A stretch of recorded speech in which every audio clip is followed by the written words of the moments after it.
Right. Good evening, everyone. And we are live. And this is going to be a preview of the Chelsea versus Leicester City game. Or should I say the Leicester City versus Chelsea game? Because they're the home team. And it's going to be at the King Power Stadium. And it's going to be a lunchtime kickoff. And joining me today are Chris from Leicester Till I Die TV. Good evening, Nippon. Brad, another Leicester City fan. How the devil are we today? I'm We're pretty all good, good. mate. Yeah. There's Good, mate. a bit of issues on my computer, which I finally fixed. That's good. At least we're up and running now. That's what matters. Yeah.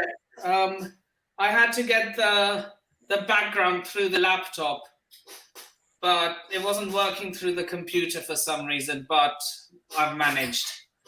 So before we begin, would you like to plug your socials?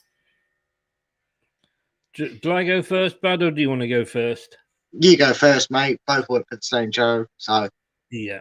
Brad is my rock. To quote somebody else, Leicester Till I Die TV on YouTube, at Leicester TID on Twitter, and on TikTok we've just started there. LTID TV. It's not easy to remember. LTID TV on Twitter if you want to see Brad and his North Macedonia rant. I told you they're winning it. I didn't say which tournament. Are you part North Macedonian, Brad?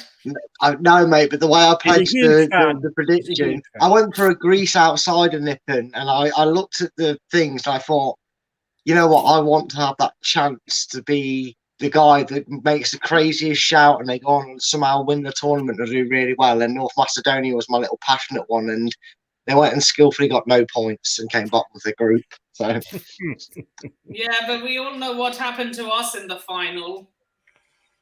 Well, yeah, but at least we made it there. Yeah, some people still don't think that's good enough. So, yeah. Look, yeah, that's a whole topic for a whole other video.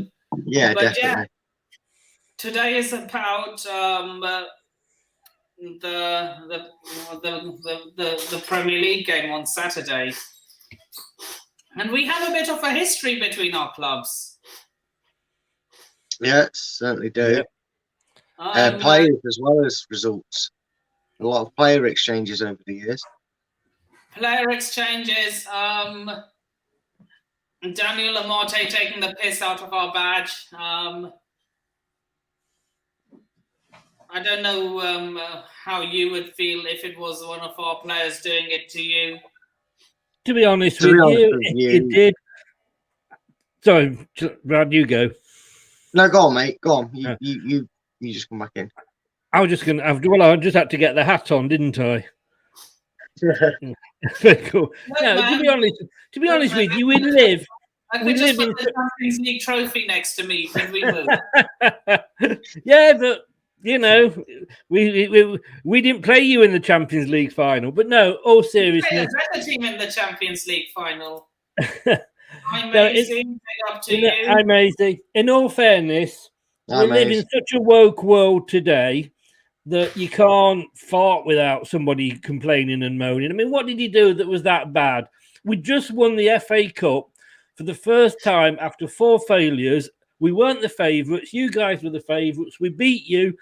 It was close at the end. You had the goal because Chilwell's big toe was offside, and that was disallowed. He was happy. He took it. He threw it up. So what? You know, grow up, guys. It was a bit of fun. Jesus.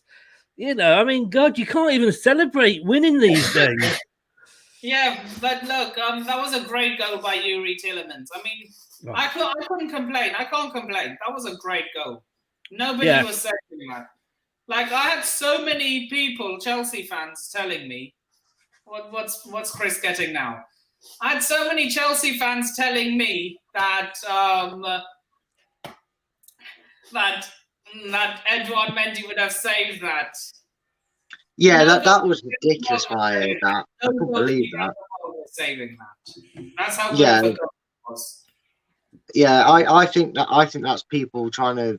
When I saw them comments and people posting it, I thought they're trying to get a reaction and trying to wind up a fan on a day that they don't really care about anyone's opinion because they've just witnessed their team win the FA Cup for the first time in their history.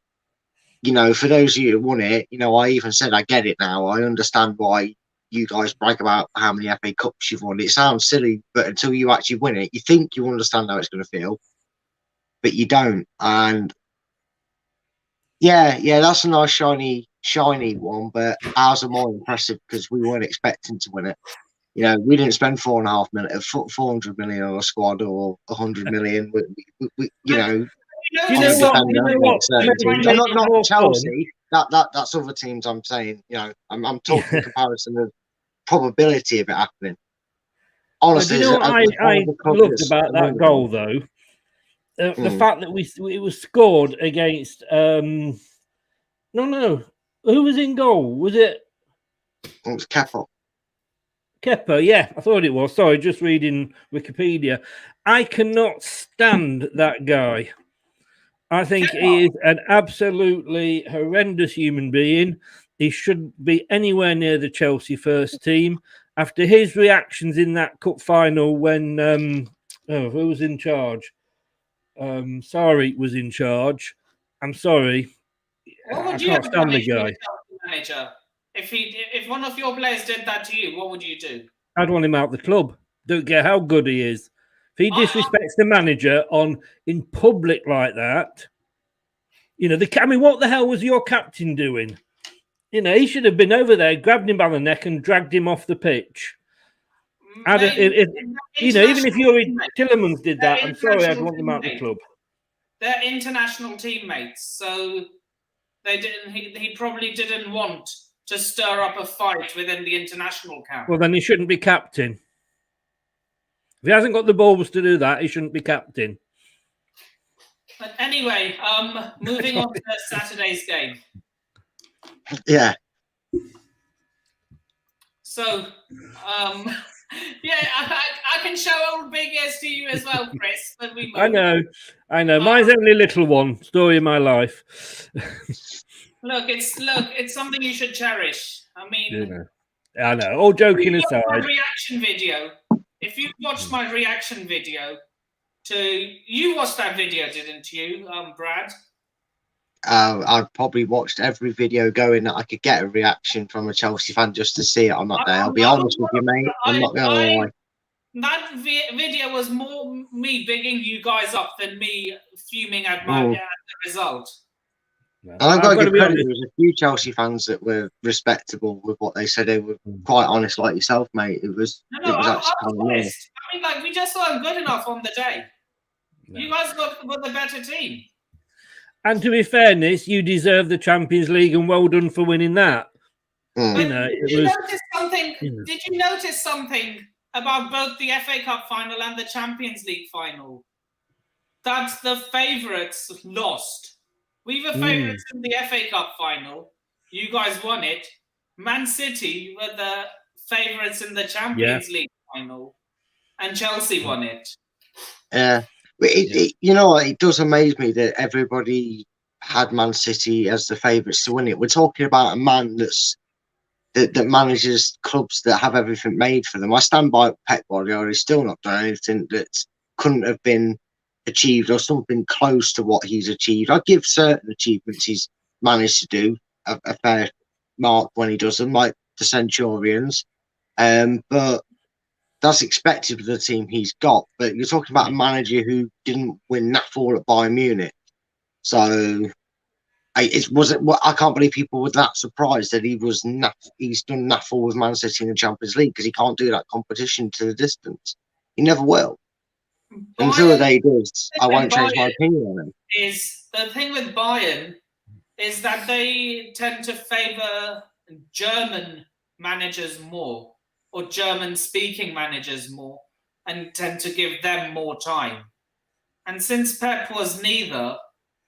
Yeah, but wasn't he there for like 3 years and didn't achieve it? And Bayern have what? Just won it recently? only team he could. Precisely. Yeah, exactly. And again, that was ready-made. Come on. Wasn't he managing the likes of like Carlos Puyol and Valdez in his prime and players like that at Barcelona? He had a stellar team. Yeah, so again, look, I appreciate Man City for the players that do what they do on the pitch and what they achieve, but people give credit, and discredit quickly to other managers for their inexperience. And we've all spoke about the elephants in the room, like the Artetas and the Ollie's, but nobody seems to bat an eye. Seems to give the world of praise to a guy who's got world-class talent at his feet, his unlimited disposal. That's because of good business. I'm not saying that they just pump money in for the sake of it. They can't technically do that. They do good business. I mean, I know Ray, who's a Man City fan, talks passionately about their business is the reason they're able to spend money. So I'm not discrediting how they do it.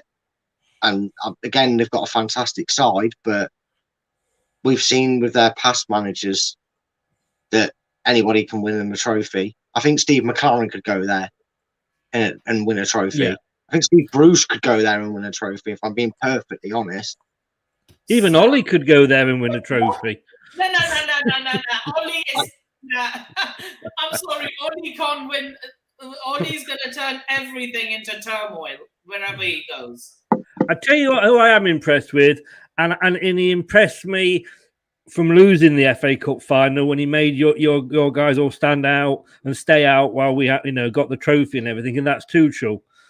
You know, and that's why. I mean, I wasn't sure. I didn't really know him. I couldn't make a decision, but I thought, big up to you. You did that. That was great, and that's why I've got you down as favourites to win the Premier League this season. Because I think he's going to do it for you. And I think if you got him in maybe instead of Frank, you'd have done better last season. I agree. Yeah, and I'll tell you what, in a weird way, I can't remember what it was, but I remember making I don't think Thomas Tuchel would have come if he had a transfer ban. Yeah, and I honestly, I think in a weird way it worked in fate, because I think, I can't remember who I said it about, but I made the same sort of comment about it before. Oh, for Arsenal, for God's sake. But yeah, I think Tuchel. Stream earlier, by the way, with Stephen. Yeah. Anyway, I think Tuchel was able to get away with losing the FA Cup, because you'd imagine the slaughter that had been given to Frank Lampard if he was still in charge and things were still going for you the way they were then, and then he loses to Leicester the FA Cup. Look, we'd have got less and less credit, to be fair. That video would have been very different if Frank Lampard had lost the FA Cup. I'd still give you the credit and everything, but I'd be on Frank Lampard's neck more. But then if you'd lost the Champions League and the FA Cup, you would have been on Tuchel's back, wouldn't you? A little more, but Tuchel does not go back-to-back finals with L's. And with Frank Lampard, we do not reach the Champions League final, let alone win it. Yeah.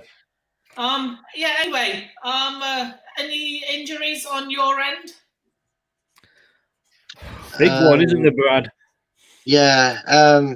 Yuri Tillemans is out, which is obviously not brilliant for us. The saving grace is we have, to a degree, got our signings right this season for what we needed, which was a better form of steel for the backup. So when you've got the likes of Maddison and Samore available, then yeah, it's not bad to be having it.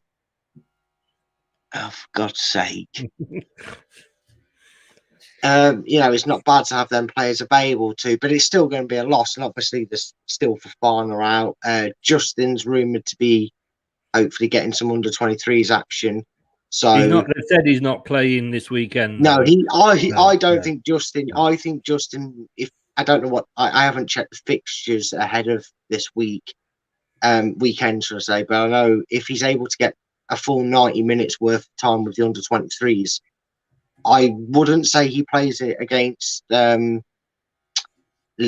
in the Europa League, but I think he would get some minutes in the following weekend's action. So that is a positive. But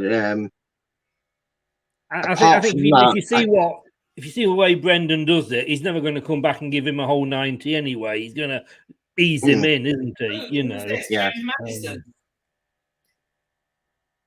Madison's fine. See you later, mate. He's see you later. He offers some driving lessons as well. Yeah, Madison will be fine. James Justin, he's out. Yeah, Burton's out. Albrighton's out. James Madison. Do you remember when we won the league, Brad? We hadn't had any injuries at all. Yeah. And to be honest with you, I had fans coming to me saying, you know, just remember though, you did get away with a lot of injuries, and I was like, yeah, they'll come back to bite us, but hopefully it won't be so bad. Yeah, me and my big mouth. Yeah. Do you think it's because we've changed the doctor and the medical team, haven't we? And it's funny, it has gone downhill since that happened. Yeah, but again, that's just pure coincidence. You look at the injuries; they're unavoidable. I mean, you know, Fofana's was absolutely disgusting. I don't know how that guy didn't get a ban of some kind. Was it Pau Torres? I think so. Villarreal. I think it was him. Okay, you know, say if he gets linked to you guys at Leicester, and he actually signs, would you accept him as one of your players, knowing the fact that he injured one of your players? For me, once he's signed for the club, then he's a Leicester player. I wouldn't necessarily cheer him on the pitch, and I think he'd have to go a long way to earn forgiveness, if you like. But once he signs for you, it's like, you know, players hated Robbie Savage unless he plays for you. There's all these players that are hated, but once they sign for your club, he's playing for your club. And I don't want him... Everybody loves Stan Collymore, but yet he was trouble pretty much everywhere he went apart from Leicester. Yeah. Like, for example, Harry Kane, he plays for Tottenham. I can't stand him in a Tottenham shirt, but when he pulls on the Three Lions jersey, I'm cheering him on. Of course. And you'd cheer him on if you signed him for Chelsea, wouldn't you? Absolutely. Yeah. So I would accept him. I mean, look at Wes Morgan, Brad. He was he came from Nottingham Forest, one of our biggest rivals. Nottingham Forest or Derby County? Nottingham Forest. He was Forest's captain, and we took him for we took him for a bloody million. We took him for a steal, and he became our captain. And we love the guy. You know, once he pulled that blue shirt on, Gary Mills, another captain from the past, he came from Forest. Martin O'Neill managed Forest. Yes, yeah. You know, once they sign for your club, it is different. But I think he'd have to come out and issue an apology, and he'd have to sort of give 110% to get the fans on his side, I think. Yeah, he would. I mean, but then players know that. They know fans don't forget things like that. So if he did come to Leicester, he knows he'd have to. I mean, first of all, we generally nobody apart from those closest to the incident and whatever doesn't know if there's been any if there was any communication between Wes and the player himself, and you know, maybe an apology, maybe he went to see him or whatever before they went back. I think he apologised after, didn't he? Yeah, so if there's no issues if there's no malice or issue between him and the players himself, and he was brought in, I think like Chris, he would come here knowing that he's got to win the fans over a bit because of what happened. But I think I stand by the motto, and I use that a lot, Chris, this one, don't I? Which is, whilst you're either as a manager sat in our dugout or pulling on the Leicester City jersey, you will get my support to do well on the pitch and do well as a manager. I don't care what other people's opinion are. I don't care if I'm starting to lose a bit of like faith in the manager, or I think, oh God, this isn't going to go well. He's going to get sacked soon. I don't understand these people that come out and go, oh, I want us to lose, so hopefully he gets the sack. It's like, you're not supporting your team, then, are you? You support your team no matter what's going on. I think we had Dennis Wise, biggest example. Did I like him as a player? No, not really. Thought he was an arrogant and a bit of a scruff, to be honest with you. With like, he just seemed like he has one of them faces that's punchable. So I suppose that's why he tried to punch a lot of people. But when he played for Leicester until that incident that happened, I was all for him doing well in a Leicester shirt. I wanted to see it because he's playing for my club. So a bit like Martin Keown, who has a punchable face. Yeah, and wasted 6 months of our time. But I really wanted him to play well when he was on loan for us when he was at our club for 6 months, because he was representing my club. He was on loan, Martin Keown. Yeah, Martin Keown was on loan at Leicester for 6 months, mate. Really? No, he was either on loan or we had him for 6 months and he walked out on his contract. I can't remember the details, but it was when we got. I never imagined Martin Keown in anything other than white. Wasn't that going through our when we went through our Derby and Jones period? Like say Dennis Wise, Keown, Ferdinand. No, he signed for us when we had Ferdinand and Nallis, I believe. Yeah, we seem to sign all these sort of so-called named players, but they were all at the end of the career. Yeah, we had Ferdinand, we had Dublin, we had Marcus Bent. Yeah, Dennis all players that were basically past it. So a bit like us when we were a newly bought club, basically. Because we signed Marcel Desailly when he was towards the end of his career. We signed Ruud when he was towards the end of his career. Vialli was a we bought shit players. But you had Zola, mate. And sorry, but I know you don't like these sort of things, Chris, but if I was to build a Premier League XI from one of my first couple of seasons of memories, like the earliest team I can remember seeing play, I'm telling you now, in my team, Zola gets in it. He's one of the players that I always remember, like him and Di Canio are one of the two players from that sort of period that I just remember watching. And I don't care that I'm a Leicester fan. When I had my match of the day on, I was happy to watch their games on match of the day because I got to see Zola play, or I got to see Di Canio with his antics. But how young are you, Brad? You what, mate? How young are you? I'm 31. Okay. Child. Yeah. So my first proper memories of Leicester was the 96-97 season. That's my first proper memory of them, and watching that back and realising 3/4 of our team over the next coming years was against us at some point over the seasons made me feel a bit older than what I am. I'm not gonna lie. Remembering Les Ferdinand in the Newcastle shirt and remembering he played for us, it's a bit weird. So, in fairness, Les Ferdinand was one of the better older signings.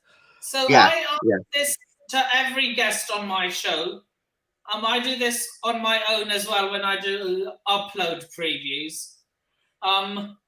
The team I would go for and the team I think Thomas Tuchel will field. Who will you go for, and who do you think Brendan Rodgers would field? Well, let's get the obvious out of the way. Kasper Schmeichel's in goal.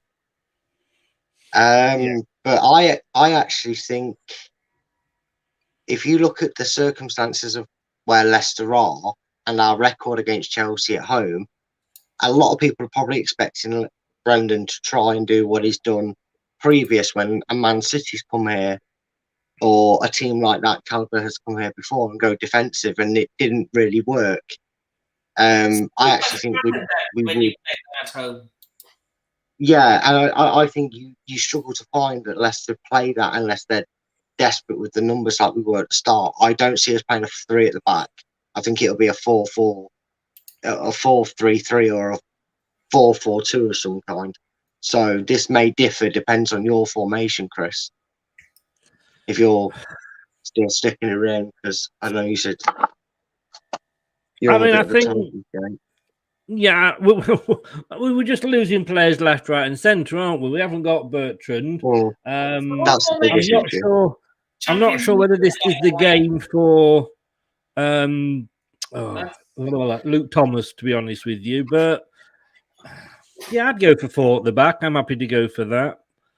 So who are you going for your fullbacks? It's got to be for me. It's got to be Castagnet on the left and Ricardo on the right. Totally. I don't know about you, Chris. Yeah. But No, 100% agree with you. Yeah. I can't.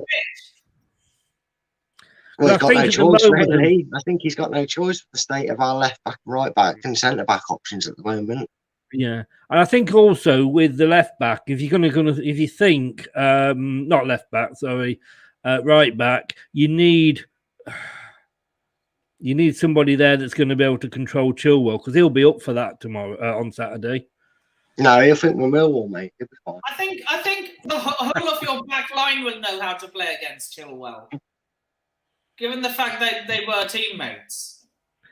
They should, but he should have improved, should he not, by now? You know, if he's got to a bigger club. Yeah, this is why I want the experience, because on the side he comes down on, if we've got Ricardo, will be coming up against him, and Ricardo can attack and defend, whereas Chilwell, and this is not a slow on Chilwell. I know Chilwell gets a bit of a knock, and some people insinuate that every Leicester fan must use Chilwell as a scapegoat. But I'm sure, and Nippon, it'd be interesting, obviously, to get your opinion on this. But from other Chelsea fans I've spoken to, once I've told them this, they've come back to me and gone, actually, yeah, he does do that. And he might have changed and might not do it now. I don't know. Obviously, he doesn't play for my club. I don't follow him as closely.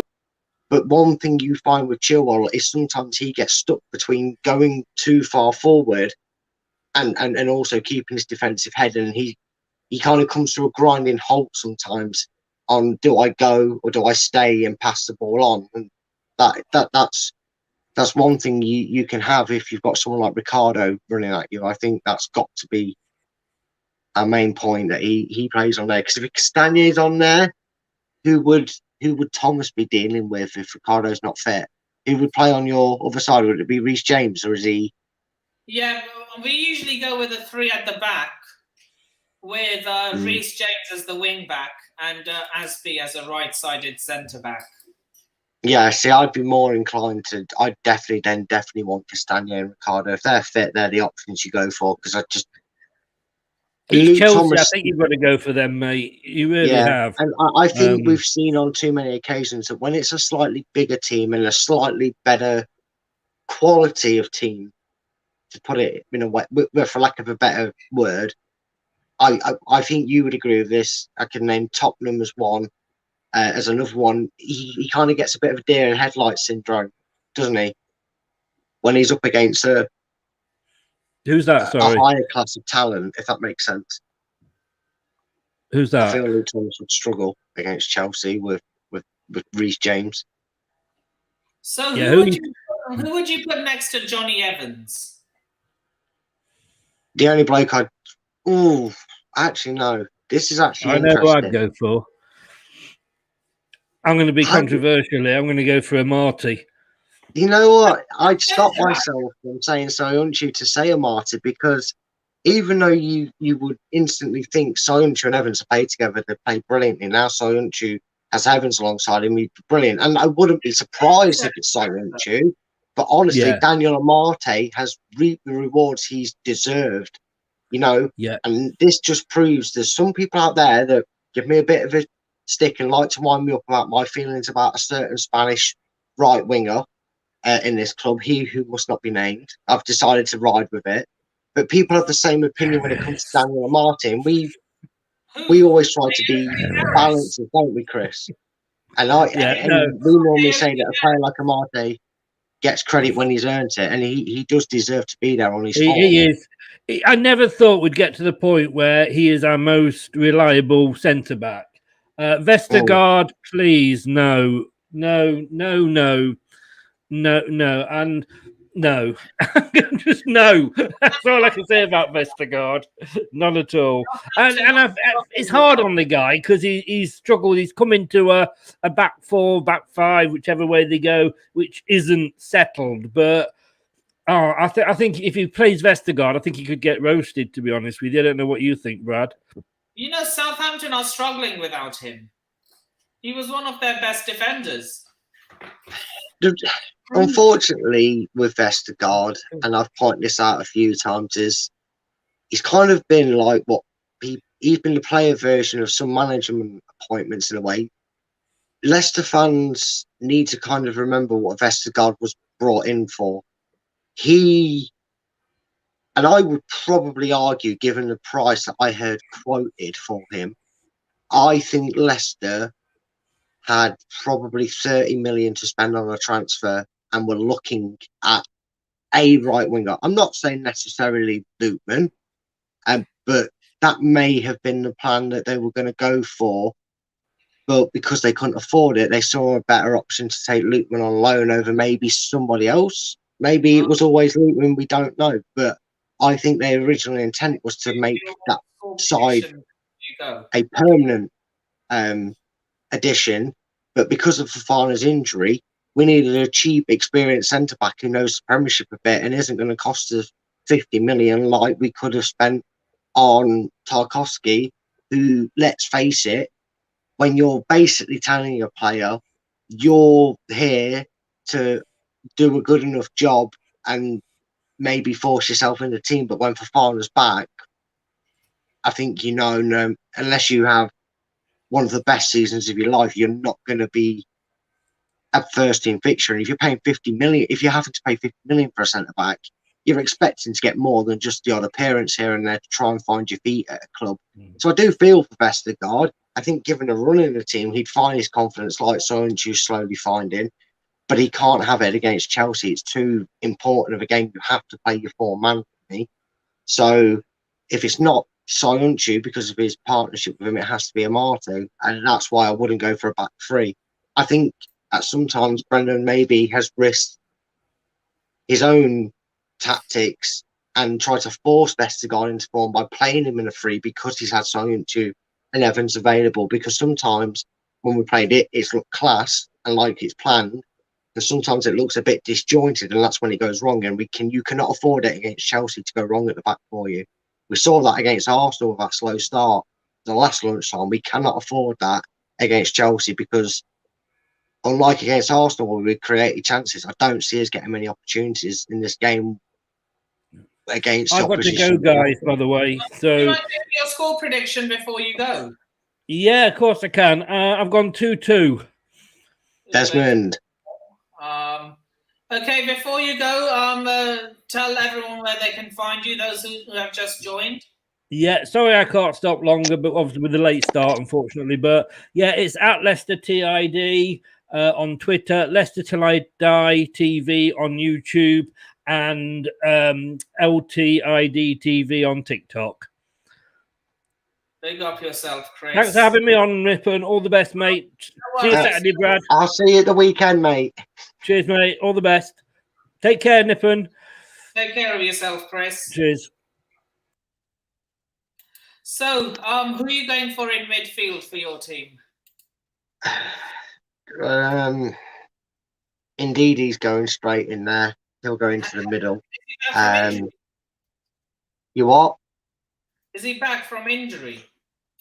I'm hoping so. I think it was something that was strained. The thing is, you get so many different reports. I'm very glad that I couldn't be more annoyed at an international break, by the way, because I knew it. I said it. Everybody's going to wait until Brendan's press conference, and it's going to, excuse my French here for swearing, Nippon, but it's going to piss on everybody's parade that's trying to hype up Brendan to Manchester United, because he's come out and actually said it's disrespectful and disjointing because it's not real. So I know there's Man United fans out. Maisie was in earlier that she's one of them that, although she appreciates what Brendan's done for us, it's not their first choice. I know it's every United fan. I know I did say this would be something for the press to talk about because it's an international break and it's something a manager can't really come out and defend. They can't pick and choose their managers, unlike Man City and Chelsea. Tielemans is apparently out, and I've not seen anything too official, but I've heard he could be out for a couple of weeks. So we really do need Ndidi there, because alongside him, you're going to go with Samore. Took a while, took a few starts, but he has settled in nicely now as well. He looks like the investment's going to be worth the while. So I'm fine with Ndidi, because he's got the same sort of role. It's kind of like Daka up top with Vardy. You can't play both of them because they're quite similar in what they do. Yes, Yuri's more forward than Samore, but if he's asked to play in that more central midfield role, I think we'll see more advancements from Samore. And he was a goalpost away from getting his first goal for the club. It was a width of a post away, and it was a cracking strike. And then in the other middle, hopefully not just petering out again. He just picked up a bit of form. I mean, it took a Gordon Banks-esque save from Ramsdale to stop him scoring a free kick. So Maddison goes in there because Yuri is not playing at all. Maddison. There is others I'd be happy to see in there, but I just think to be patient. You what? Bukarai Samare, did you say? Yes, mate, I did. Don't ask me how you spell it, because I don't know myself. So here we go. Do you see him as a future France international? It's going to be difficult. It's going to be difficult because the French are an incredibly strong side. There's always opportunity. It's early, and like I said, it took him about 3 or 4 games to settle, but he does look good. The French are quite shaky at the back. I mean, they gave up their best defender to Spain. Well, but because Didier Deschamps clearly thinks that Clement Longley is a better defender than Aymeric Laporte. Yeah, well, I mean, see, this is the thing. Unfortunately, I struggle to comment really when it comes to the Italian, Spanish, and French leagues, because I'm an avid follower of them. I don't keep a close eye as many, so I can't really get involved in a discussion like that because my knowledge is just too limited enough. But I understand what you're saying. Yeah, Laporte is a very, very strong defender, and that's why I think Samora would be one of them players that might eventually get the odd occasional cap for France. But barring an injury, his speciality and strength is the Ndidi role or the Kante role, which is that shield, that line behind the attack and defence. And I think going to be.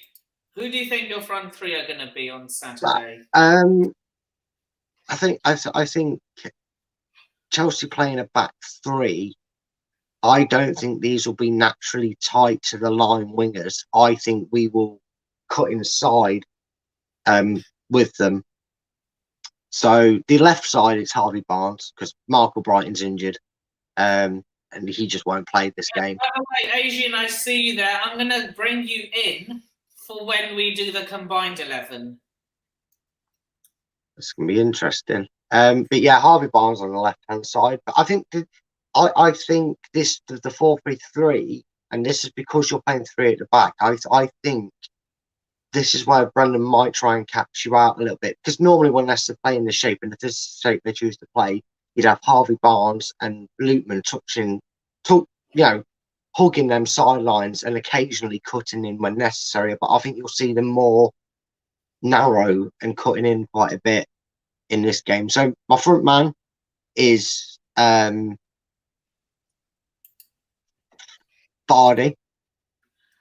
Vardy's got a great record.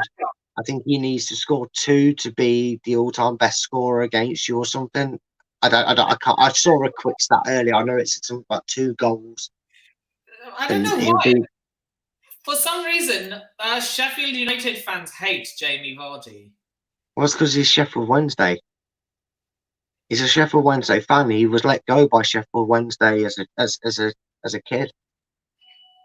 They said he wouldn't make it, but he's a big Sheffield Wednesday fan. I actually thought that maybe if Jamie Vardy, honestly, Jamie Vardy loves this game that much, and just, you know, he's been saying, and everybody's been saying, that Vardy has been playing catch up all his life with this game in terms of how many years he's had at the game.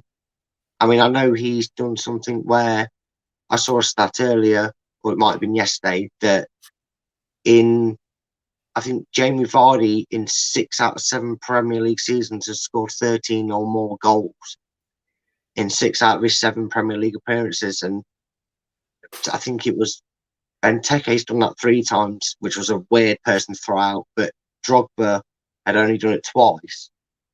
I think it was Matchday Stats chucked it out. I can't remember. To show that incredibility, I would not be surprised if he's still playing at 36 and he goes to Sheffield United just for one. Yeah, Sheffield Wednesday for one season. What? I thought you were going to. What? Yeah. It's just. So yeah, who are you going? Right. I'm actually going to maybe throw a spanner into the works, because I think there'll be more in and direct. And I know I said earlier that they're quite similar in their style of play. Chelsea struggle with Vardy at the best. Imagine if they have a quicker, younger, you know, not much quicker because Vardy's still quick, but still quick, younger player on one side of the pitch and one at the middle. And I'm going to say it's Patrick Daka. Can he play as a winger? Yeah. He can play as a right forward, which is essentially how I'm having it. I'm actually having it left forward, right forward, and striker. That's if this was a right. He won't play as a right winger, but that's how people think he's going to cross. He'll actually play as a right forward. Fair enough. I think he can do that role. Do you think Gareth Southgate should have chosen Harvey Barnes instead of Bukayo Saka for the Euros? No, because I love Harvey Barnes, and if he'd have stayed fit, I think there'd be a strong case for Harvey Barnes to have gone to the Euros and played, but he didn't, unfortunately. And Saka's quality, I've said it on a few Arsenal streams, which is quite hilarious because Arsenal fans actually turning on Arsenal fans from a Leicester fan making a point was quite hilarious. Because I made the point that Arsenal need to start building around their youth instead of getting in one player and trying to build it around him like they did with Sanchez and Ozil and Aubameyang. And lo and behold, Emmanuel Smith-Rowe and Saka, along with others, are now leading the line at Arsenal and getting called up. Saka is ahead of Harvey Barnes right now, but if Harvey Barnes can stay fit to want to play at the level that he's managed in a Leicester shirt like he did last season, then yes, Harvey Barnes can get into that England recognition and he can get major tournament game time. But I would say Saka right now is quite ahead of. Right, as we're talking, I'm going to give my predicted Chelsea 11. Go on then, mate. To bring in Asian for the combined 11. So yeah, that's brilliant. I'm just going to quickly have a break, but I am still sat here. I'm just going to go off camera, mate, just for a minute or two. Just letting you know. I am still here and I can still hear you, just so everybody knows as well. Because I'm interested to see this team. Yeah. You'll be back for the combined 11 though, right? Oh, yes. Like I said, I'm still here, mate. I can still hear you. Still ask me questions. I'm just having a quick 2 minutes. Okay. So I'm going to go for Mendy at the back. Oh, okay, just change the flag to Germany. Where is he? Jürgen Klopp. Thomas. Can't see Thomas Tuchel.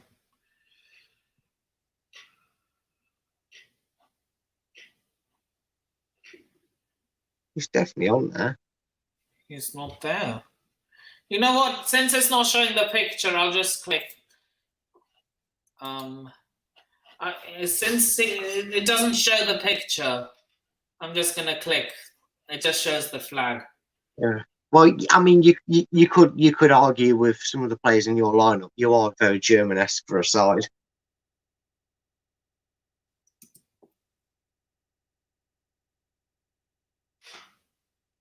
That's weird. So, are you expecting Chelsea to line up with a back three then? Yeah, he always does it. I don't see him throwing any spanners. I thought he played a back two against us in the cup. I know, because he had Thiago Silva in the middle of them, didn't he? Yeah. Because he was very central. Yeah. Yeah, I would start Thiago Silva as well. He was a player that was like Cavani when Man United got him, didn't they? People were saying, "Oh yeah, Chelsea have got him for his name. He's not going to be any good because he's old." He's been very, very impressive. Very good signing. And that's why I think we'll start him, because although he's not the quickest, but I think his experience will help him, like contain the likes of Harvey Barnes, Dakar, and a lot of your attackers.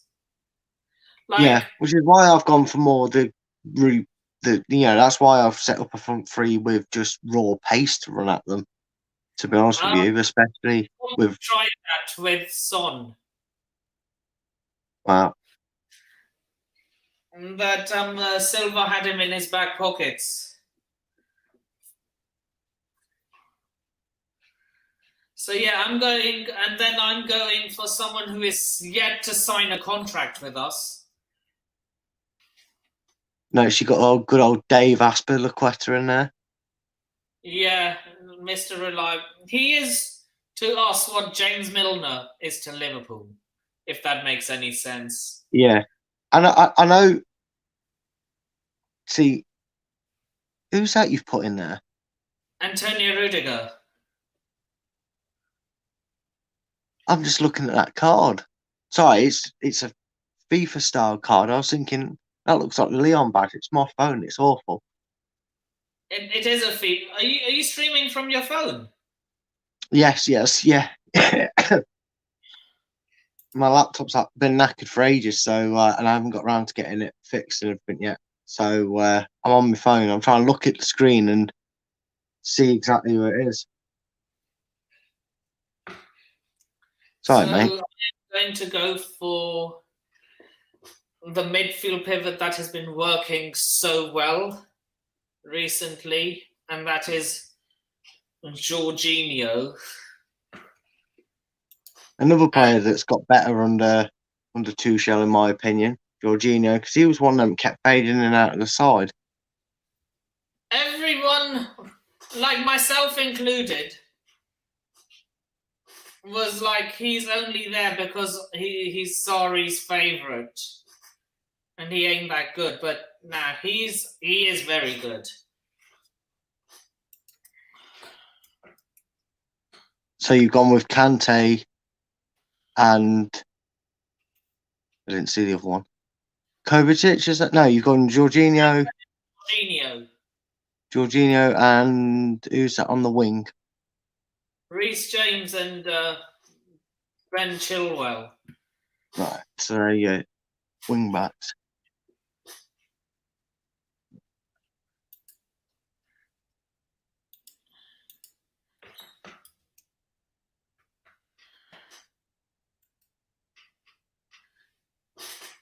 And I think I would rest Mount personally, since he's just come back from an illness.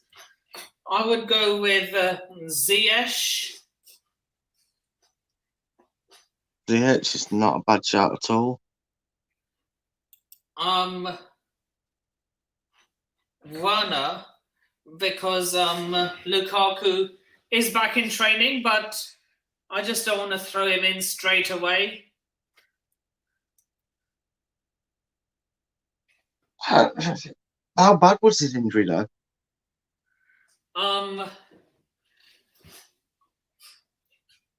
It was quite bad. Yeah, you don't want to risk him if he's only just been back in training. But Timo Werner don't like scoring past us, so I hope that trait continues.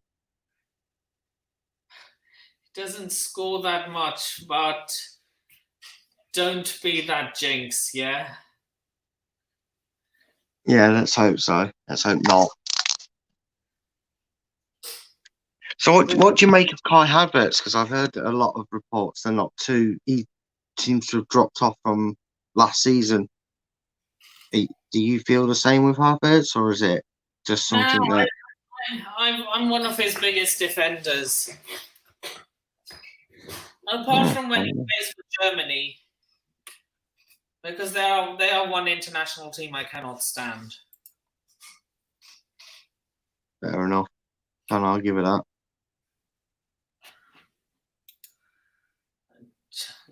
Arsenal will not overtake Chelsea. No, Arsenal are going to get that beaten this weekend, and then it's going to unravel again, and everybody's going to be back to saying Arteta out.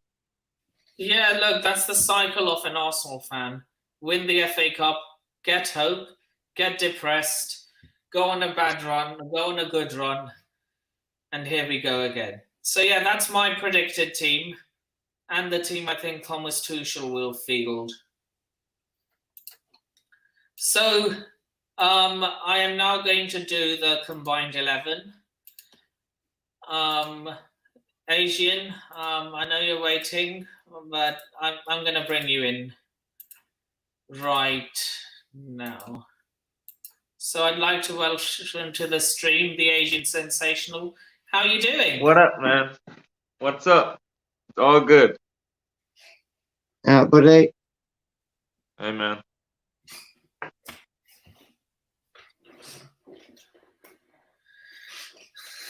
So yeah, we are now on the combined 11 section. So goalkeeper Edouard Mendy versus Kasper. Oh wait, are we going on form or? Doesn't matter. On form, Edouard Mendy, man. Right, yeah, Mendy over Schmeichel right now, isn't he? He's stepping all over him this season. Books. Mendy's been the best goalkeeper you've signed in a while. Right. Are we going with a 3 at the back or 4 at the back? 4.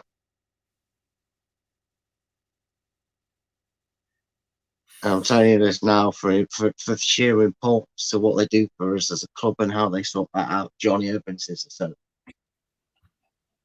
Yep, Johnny Evans is going right in. You have free pick for the other one, mate, because there's not a chance I'm putting any other Leicester centre back in this team. I can tell you that for sure. Johnny Evans beside what's his name, Thiago Silva, in my opinion. Yeah, you need experience in that.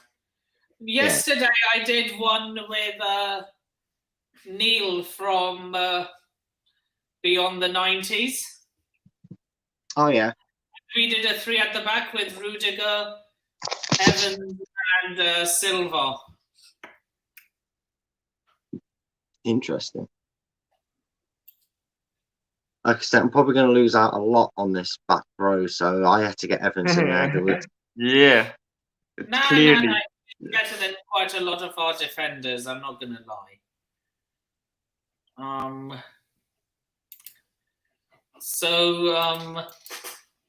There's a good chance. Northern Ireland are in the playoffs, aren't they? No. Northern Ireland's out. Oh, so they haven't qualified? No. No, they drawed with Italy, and it sent Italy to the playoff. Oh, so Northern Ireland needed a win to get into the playoffs.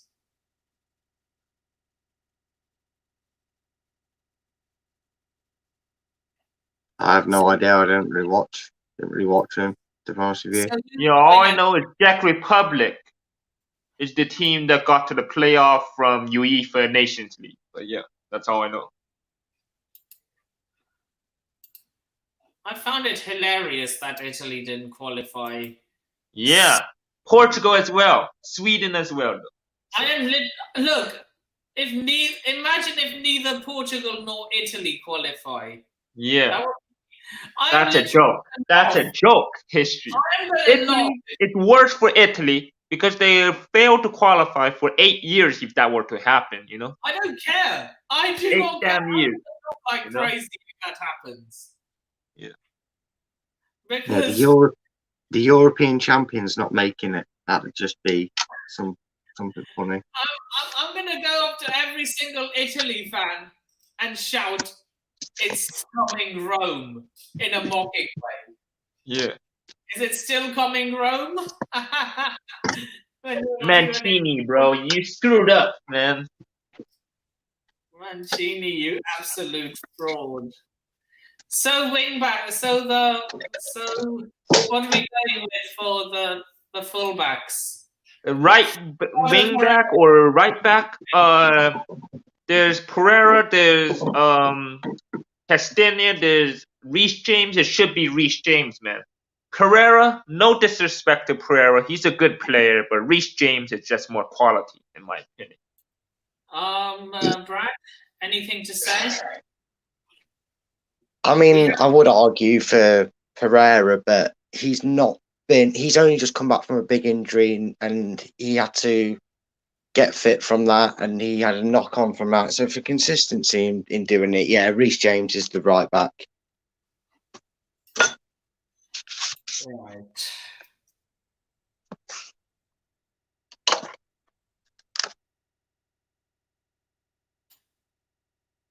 Right. So who are we going for in midfield? Can I just put this one out of the way? Wait, midfield first? Hold on, we need left back in there. Have we not put a left back? Right. It should be Chilwell, my opinion. No. Timothy Castagna is miles better as a left back. He's not even a left back. Castagna? I don't know, bro. Chilwell's pretty good. Castagna's good too, no disrespect, but yeah. Look, Chilwell can be great on his day and he gets in purple patches, but Castagna's been consistent. Chilwell's a bad performance away from having a bad run. And I'll give that to you, bro. Right, Castagna, he's in. Can I just say this one's getting in regardless? Conte. Yeah. Yeah, you can choose the rest of the two midfields. You have 3 picks. I'll go with Tielemans and James Maddison. You know what? He's a son that you're adopted. So to me, that's like having Leicester's midfield. And now I'm happy with Kante and Yuri and Maddison. Kante will never be forgotten at Leicester if it was for a year. Yeah. Are you not mad? Why were you so mad when Mahrez left, but not when Kante left? Right, I've been waiting for somebody to ask me that question, and I've got the answer for it. The reason is, right, Leicester fans knew from day one, Kante was more inclined to want to actually originally move to Chelsea, and from some very reliable sources at the time that were saying that he was holding out to see what Chelsea and teams like that were interested in, because his agent had told him that Chelsea had caught wind that Leicester had been scouting him, so they went and checked him out and were interested but hadn't seen enough of him. But Kante was like, well, I'll go to Leicester if that's where Chelsea stand, and I'll prove myself, and then if Chelsea come asking for me, I would like to leave. So he came with a release clause. Kante put in 100%, 110% every week, and he's still doing it. I mean, the guy's a serial winner, and he's the nicest bloke on the planet. He was happy to walk to work, for God's sake. He didn't even want a car. He had such a heart of gold and put that shirt on and wore it with pride and did us proud. Mahrez did as well. The only difference is with Mahrez is the same thing that's happened to Man City. He gets fed up. He gets a bit mouthy. He gets a bit stupid with things he says. And then when he was asked by the owners to see out one more season with us when we was in Champions League football, then he'd be given reason to go. As you guys have seen, and as Manchester United figure out, these players are happy to go, but they go at a price that we agree on. And when Man City tried to lowball us in January, at the very last week, when we told him he said he'd stay for a summer, Man City came in with a below par bid, and Leicester went, it's January, there's a week left, he's now valued at 90 million because we wouldn't have time to replace him. He then threw his toys out of us. Yeah, Mahrez threw his toys out the pram after Leicester turned around and went, the principle of you going to Manchester City or another club is we valued you at 60 million. They haven't even offered that. Plus, we now have a week to replace you, which we're not going to be able to do for 60 million. So your value has gone up. We've got one of the best and smartest owners out there. And I'll argue with anybody that says we don't, because our owners turned around and made that statement to him. And at the summer, when Man City came back in with a bid worth 60 million, to their word, he went to Manchester City.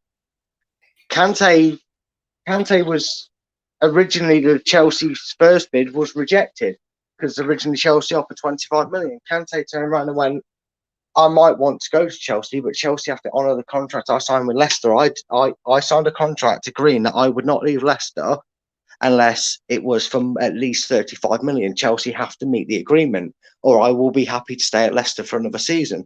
Chelsea heard that, and within days, he was a Chelsea player for 35 million. That's the difference between Kante leaving after a year and Mahrez doing what he's doing and throwing it in the bin. For me, that's why Kante will always be a hero for Leicester fans, because of the way he left the club and how honest he was with it. Mahrez was honest, but then lost it. Might lose Tielemans at some point. Sorry, repeat that, mate. Are you not scared that you might lose Tielemans at some point? Yeah, Liverpool want Tielemans. My team, mate, mate, I have said this. I am going to officially, and it's going to happen. And the day he leaves, first of all, I'm praying it's Real Madrid or a team like that, so we don't have to play against him. But regardless of who he ends up leaving us for, because he's going to, because he's got the talent to, and he deserves to be playing Champions League football season on season. If we can't provide that for him, he deserves to be playing for it. But the day it happens, the day I see Youri Tielemans wearing something other than a Leicester City kit, every year I will mourn the loss of him, because that is a player that I have cherished since the day we've had him. Because especially when you're a quality player, guaranteed quality. Yeah. And with the not greatest respect to my club, when you get a player like that, they're very rare and hard to come by, and you've got to cherish them when they're at your clubs. But they've also got to treat your club right.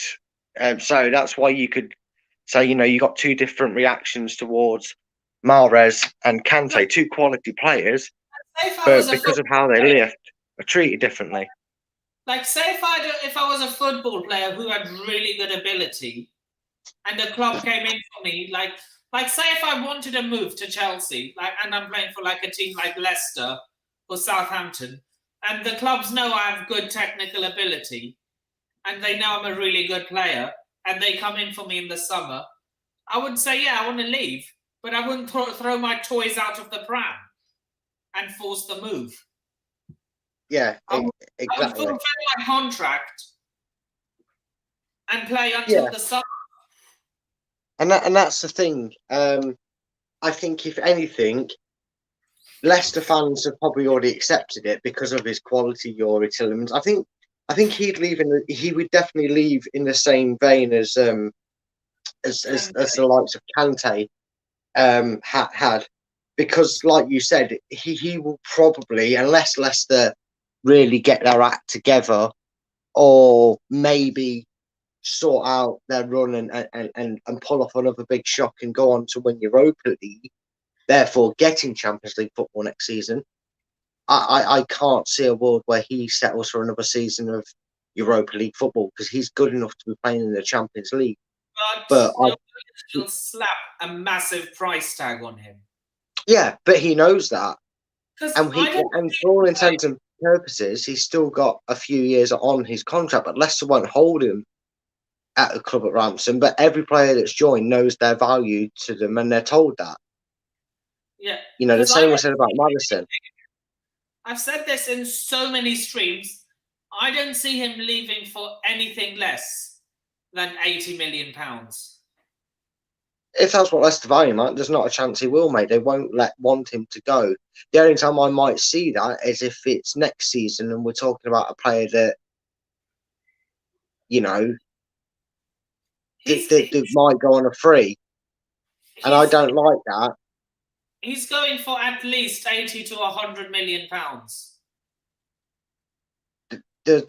I can imagine that's what Leicester will turn around and say to clubs. If you look at their transfer and history and the way they value their players, and not just their players, this is what I mean about our owners, and I know it gets talked about a lot, but our owners, you know, you look at the reason Tottenham pulled out of the race to sign Brendan Rodgers, his contract would cost them the same, if not probably slightly less. It might have been exaggerated, but the figures were around the same price as what Manchester United paid for Maguire. And that's for our manager. 80 million pounds for a manager? Are you for real? That's that's the reports that went round, mate. Again, unofficially or not, there was reports that Tottenham pulled the plug on approaching Leicester for Brendan Rodgers when they heard that Leicester retorted with a response that his contract to buy him out of his contract would cost them a grand total of 80 million. Tottenham didn't pull the plug. He rejected the move and said he was quite happy at Leicester. Well, he's going to say that, isn't he? He's not going to sit there and go, "Oh, that's a bit annoying. I wanted to go to Tottenham, but I'm stuck here." United want Brendan Rodgers. Have to be said. Yeah, but Brendan Rodgers has spoken in his press interview today, the first time he's had a chance to speak in front of the press, and he's actually came out and said it's disrespectful and it's not true. It's not a go at Manchester United. He's had a go at the reporters for asking a disrespectful question because he's like, it's not true, and almost to insinuate that the press knew that Ollie was in danger, Ollie was in trouble with their form, and Brendan Rodgers wouldn't have a chance to respond and clear the air until after the internationals because, well, you just don't interview a manager for any reason other than a match preview and after, do you? You don't really see a manager come out. He didn't feel it necessary and it's just not needed. He shouldn't have to keep defending his position. I've jokingly said that Brendan's managing half the Premier League, if you believe the papers, the amount of jobs that guy's been linked with. So, for left wing, Harvey Barnes. Pulisic, come on. Christian Pulisic. Captain America, man. Captain America. I have to admit, for a guy whose name does not sound like the nationality he is, he's absolutely brilliant. It took me ages to keep remembering that Pulisic is American. It's his last name. He represented Croatia, believe it or not. Him and Kovacic could have been on the same national team as well as the same club team. Bloody hell. That probably explains it. Because the name... I think he delivered against Mexico as well, so he was a good player. Yeah. So I'm happy to say that Perisic takes that side. Romelu Lukaku versus Lukaku, Vardy, Patson Daka, and Iheanacho. Patson Daka not enough time, Iheanacho not good enough. It has to be Vardy over Lukaku. Yeah, I'm sorry, but if a 34-year-old stealing the limelight from a 36-year-old Ronaldo, he's doing something right with his career. He's got to be there. He's got 7 goals and he's 34. I think if he scores 2 more, that was it. That was the stat I couldn't remember. He gets 2 more goals this season. I think he overtakes Ian Wright as the highest goal scorer for his age after 30. It's one of them, achieving after 30 things. Does he question? I don't know if you play FIFA or not, Brad. Do you think Jamie Vardy should go down as an icon in a future FIFA? Yeah, he'll be one of them that's probably reacted to, like, when you get like like the old days when you got maybe like a Lineker or an Owen. I think he's one of them that has the sustaining ability. You look at, and I know we're talking about a video game here, but FIFA normally gets to that age of a player, and no matter how good he is, they drop his pace. Vardy's kept a very respectable pace mark for the game, hasn't he? I believe it's 80 8. I could be wrong, but to say he's still holding that pace on the game mechanic when a lot of strikers at his age, even of that caliber, 70 odd. And I know people go, it's a video game, it don't make sense, but that just shows how quality Jamie Vardy is. I think he will be an icon card in the future, but I think there are heroes and there are icons. Maybe that's what FIFA are trying to do. Then maybe he will become one of them cards. I could see that as well. There is, because this is still really a small period in the game of FIFA, isn't it? Icons. I know that people say it's been going a while, but that's small in terms of business ideas. And now they've brought out these hero cards. You may see what you may call the disappointing icons. Although I've never packed one, so I wouldn't really care. But to those that know the values of icons in the game, there's probably a few icons that if you drop them down to a hero, EA would probably make a bit on people wanting to buy them players and spending more money on the game, because you can get a Keane, you can get a player like Gerrard, and he's not an icon, but he's now classed as a hero. So yeah, maybe we'll see. We don't know what the game's going to develop over the years, but that's probably a good 10 or so years down the line for Vardy to get a card like that. It could be at the end of his career, you don't know. But it'd be interesting because he's got a lot of records. So right wing, who are we going with? Right wing, Hakim Ziyech over Havertz, but it might be Havertz. It's debatable for you. And this is a combined 11, so we have to look at Leicester's right wing position as well. So there's Patson Daka. There's Adam Lukeman. There's not many wingers at Leicester, I'm telling you that.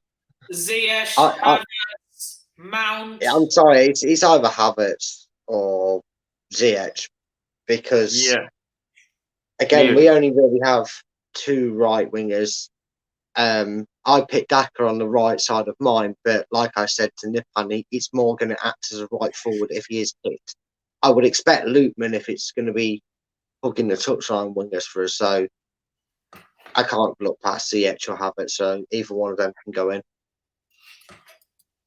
Yeah, it's not a bad team we've thrown together there. Yeah, because I would easily say that the ones that didn't get in that either of us put forward would probably make the strong bench, wouldn't they? I'd say Harvey Barnes would be on that bench, and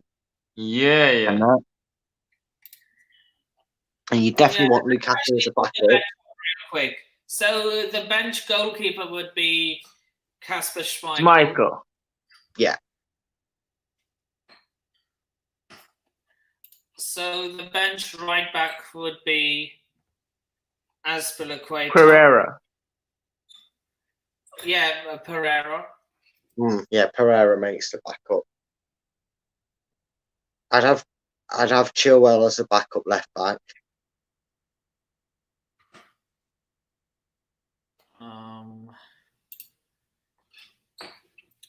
Samare. Rudiger. Yeah, Rudiger is the centre back backup, or Soyuncu. But yeah, Rudiger, I'd probably be more confident in. He loves playing against us. He's a goal scoring machine against us. What happens to Rudiger when he plays Leicester? Because I swear he scores every time you play against us. Maybe. He didn't in the FA Cup final. No, but didn't he score both goals when we played in the league in like a 2-2 draw? And I think he scored a few corners off us before. He's a menace when he plays against us, Rudiger. So yeah, here is the bench. Yeah, that's a pretty good bench, and it's a pretty good 11. I think if that was the team you're facing, and then you look towards the bench, you wouldn't feel confident about getting much out of that team, would you? Really? Yeah, it's a good mix. So, do you see how I did the background? That I put Chelsea. Yeah. I put myself above the Chelsea logo and you above the Leicester logo, and Asian, who supports neither team, right in the middle. Yeah. Did well. That was fun, that. I like building them sort of teams. Yeah. So yeah, let's go for a score prediction. I'm saying 2-1 Chelsea. Brad? 2-1 as well for Chelsea. Brad? My heart says 2-0 Leicester, but I'd take a 1-1 draw. I'd honestly take a draw. This is a big game for Leicester because I looked at our fixtures ahead of this, and it's another one of them runs that Leicester need to really make sure they're getting the points on the board. And if we can start, rebuild from Arsenal, take Arsenal as a blip and get something from Chelsea, I think we can sort of balance that out with because we've got Europa League. It's very crunch for Leicester at the moment. We've got 2 very difficult games against first and second in that group. So what do we have? We've got Liga Warsaw, who are top of the group, and then we've got Napoli. But Warsaw's at home. Oh, Napoli is tough. Yeah. Yeah, Napoli's away, and if we You're playing Napoli at the KP or in Naples? In Naples, mate. So we really need to make sure we beat Warsaw next Thursday. Yeah, are really tough to play against at home. Yeah, Napoli is tough. Insigne, Osimhen, Koulibaly, it's hard. Yeah, but if Leicester can do the job against Warsaw, then you're hoping something goes your way for Napoli. But if not, then you're just saying that, Moscow aren't pushovers. They can maybe do a favour. But if Leicester can do the job over both oppositions and get 4 points out of it, that should be enough for me to get out of the group, at least into one form of the knockouts. But yeah, there's just a part of me that knows how good Chelsea is and thinks this could go horribly wrong. Though I'm not going to lie, I'm not going to sit here and lie. This could be a cruise control for Chelsea.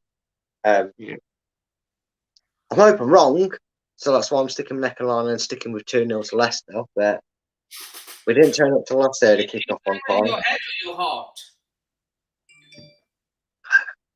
My heart, mate. I'll be honest with you. My footballing brain has logically said Chelsea probably win this, but my heart's saying Leicester. Yeah. Fair enough.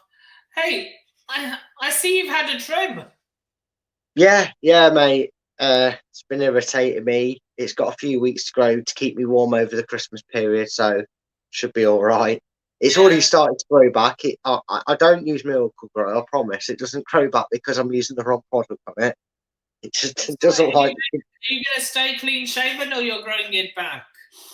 I'll probably give it a couple of weeks and shave it again. Yeah, I'll try and keep on top of it this year.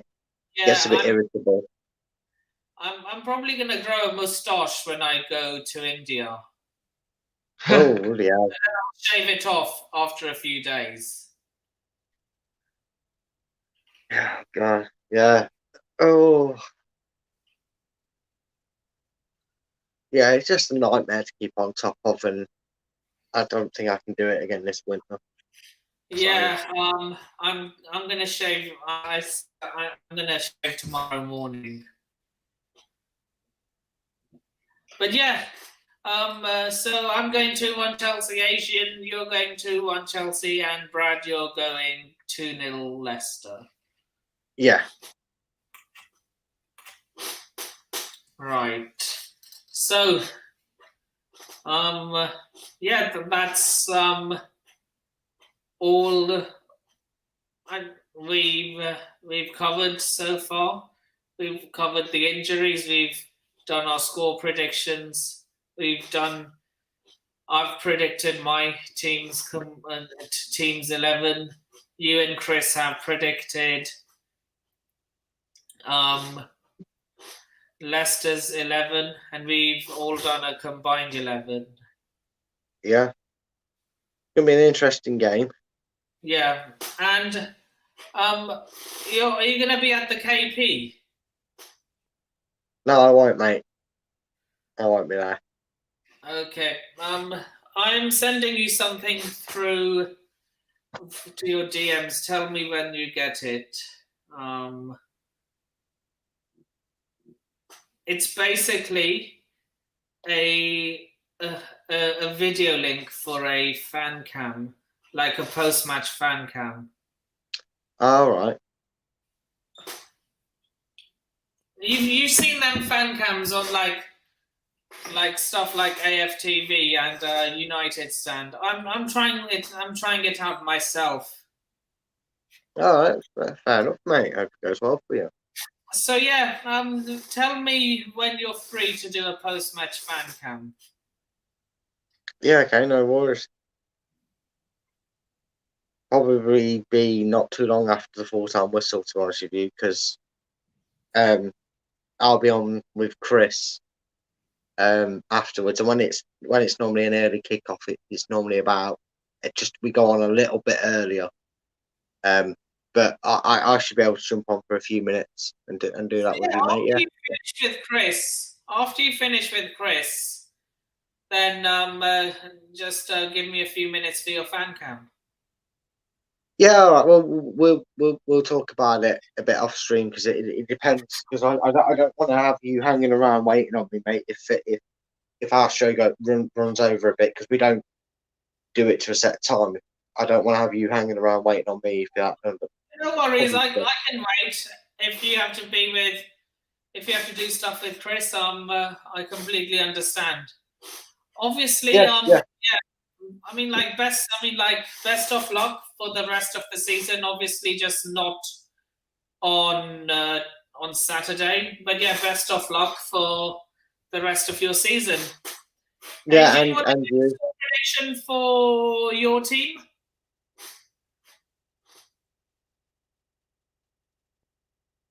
Asian? Wait, what? Do you want to give a score prediction for your team? 3-1 Liverpool, that's what I said. 3-1 Liverpool. Brad? Yeah. What are we saying for the Liverpool game? 3-0 Liverpool. This will be the start of the Arteta downfall again. Yep. I'm going 5-2 Liverpool. I think Arsenal will score twice. Oh my God, what a classic. Love it. It's going to be a 7-goal thriller, in my opinion.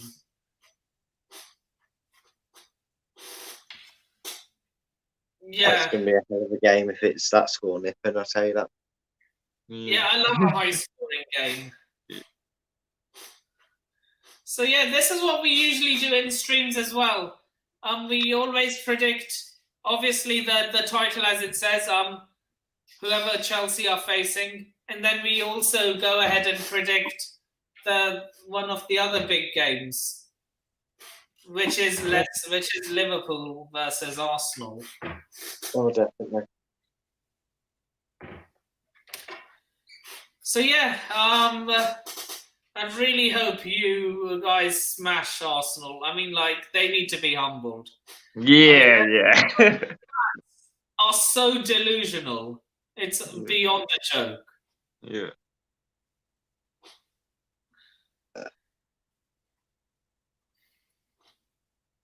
It'll just start the Arteta out brigade again. Yeah, no money, no problem. I think we're using Minamino.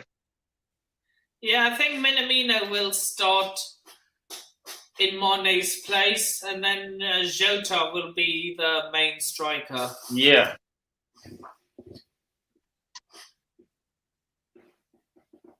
I think pretty much any of them seem to go out and beat Arsenal regardless of their form. Yeah. Look, Arsenal haven't really played anyone. Maybe even Samika's at left back because Robertson has an injury concern. Yeah.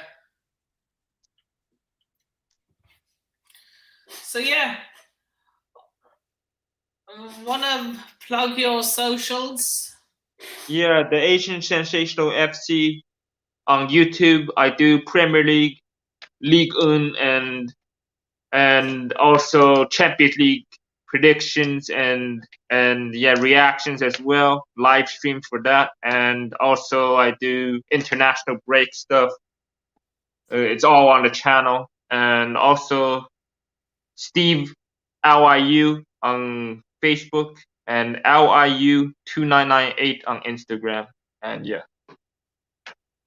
Brad, where can we find you?